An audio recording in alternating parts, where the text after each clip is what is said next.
Assalamualaikum warahmatullahi wabarakatuh. Semangat pagi anak-anak, bersama Ibu Meli Rosmayanti dari SMA Negeri 1 Gunung Alif. Kali ini kita akan belajar tentang keanekaragaman hayati di Indonesia.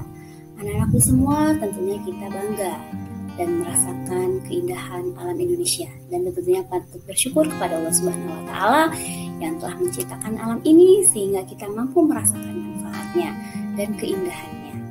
Kenapa? Karena di Indonesia ini banyak sekali berbagai macam flora dan fauna yang beraneka ragam yang mungkin tidak kita temukan di negara yang lainnya. Kalau kita lihat tayangan gambar berikut, siapa yang tidak kenal dengan bunga Rafflesia arnoldi yang berasal dari salah satu provinsi di Sumatera? Yuk, yang belum kenal, ayo kita kenal bareng-bareng. Di sini ada gambar komodo, ada gambar burung cendrawasih yang begitu indah ekornya, kemudian ada bunga Rafflesia arnoldi. Ya, betul, bunga Rafflesia arnoldi berasal dari Provinsi Bengkulu.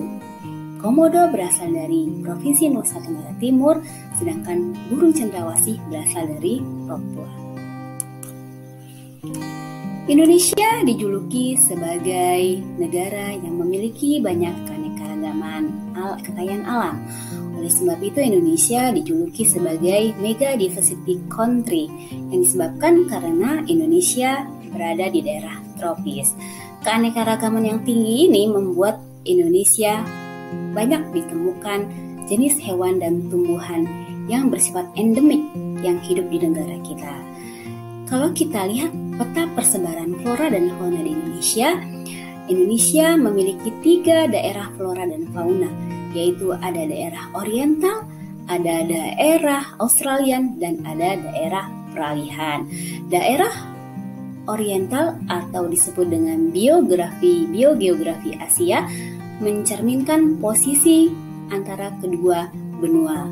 Karena pada zoogeografi Indonesia pada awalnya terbagi atas 2 daerah yang dibatasi oleh garis Wallace, yaitu daerah oriental dan Australia. Daerah oriental meliputi Sumatera, Jawa, Bali, dan Kalimantan, sedangkan daerah Australia meliputi Papua, Maluku, Sulawesi, dan Nusa Tenggara. Kemudian peneliti atau ahli zoologi bernama Weber melakukan penelitian di Indonesia, dan ternyata dia menemukan hewan-hewan di Sulawesi yang tidak sepenuhnya dapat digolongkan kepada kelompok Australian karena masih memiliki sifat-sifat daerah oriental. Sehingga si Weber ini membuat garis pembatas yang terdapat di daerah sebelah timur Sulawesi yang memanjang ke Kepulauan Aru yang disebut dengan daerah peralihan. Kalau kita lihat pada gambar berikut ini, di sini ada gambar-gambar flora endemik yang ada di Indonesia. Kenapa dikatakan endemik? Karena tumbuhan tersebut hanya bisa kita temukan di suatu wilayah tertentu di tempat yang tidak bisa kita temukan di wilayah tertentu di tempat yang lain. Misalnya bunga Rafflesia hanya kita temukan di Bengkulu, kemudian matoa hanya kita temukan di Provinsi Papua, kemudian anggrek hitam hanya kita temukan di Kalimantan, dan pohon jati hanya kita temukan di daerah Jawa. Marilah kita lihat satu-satu fauna yang ada di wilayah barat daerah oriental. Memiliki ciri-ciri yaitu mamalianya berukuran besar, kemudian banyak jenis primata, kemudian warna bulu burungnya kurang menarik. Contohnya misalnya mamalia berukuran besar yaitu gajah, badak, kemudian harimau. Sedangkan primatanya yaitu berjenis orangutan ataupun monyet. Sedangkan warna burung yang kurang menarik contohnya adalah burung murai. Sedangkan di daerah wilayah Indonesia bagian timur, kita sebut dengan Australian, ciri-ciri faunanya yaitu memiliki mamalianya ukuran kecil, mamalianya berkantung, dan warna bulu burungnya itu sangat menarik sekali.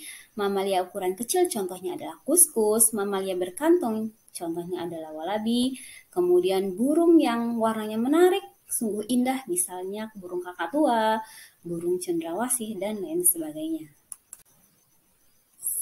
Sedangkan wilayah di Indonesia Tengah, yaitu disebut dengan wilayah peralihan, daerah peralihan antara transisi antar Oriental dan Australia, banyak terdapat hewan-hewan dengan ciri khas tersendiri, misalnya komodo yang ada di Pulau Komodo. Kemudian ada babi rusa, ada tapir, ada anoa yang hanya bisa kita temukan di Sulawesi, Nusa Tenggara, dan Maluku. Nah, demikian penjelasan tentang keanekaragaman flora dan fauna di Indonesia. Mudah-mudahan dengan penjelasan Ibu, kalian bisa merasakan manfaatnya yang sebesar-besarnya, pengetahuan kita menjadi bertambah. Nah, untuk mengukur tingkat pengetahuan kita, saatnya kuis. Silahkan kalian baca perintahnya. Sebutkan masing-masing 5 spesies hewan dan tumbuhan langka di Indonesia. Kemudian kalian tulis jawabanmu pada kolom komentar video YouTube berikut. Kemudian kalian screenshot dan kirimkan ke Google Classroom. Sampai bertemu kembali pada pembelajaran tentang virus selanjutnya. Mudah-mudahan banyak manfaatnya. Wassalamualaikum warahmatullahi wabarakatuh.